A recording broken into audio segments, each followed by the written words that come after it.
Kim yangi uyga tez orada ko'chmoqchi bo'lsa yoki yangi uy orzusida yurgan bo'lsa, ushbu amaliyot aynan siz uchun. Birinchi navbatda qog'ozga uy so'zini yozasiz va ikkiga ajratasiz.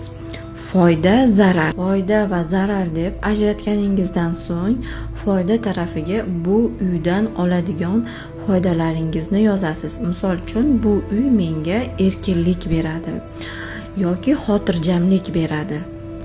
Ikkinchi tarafiga esa zarar tomonlarini yozasiz. Deylik, yangi uyga ko'chgach, menda turli xil xarajatlar ko'payadi.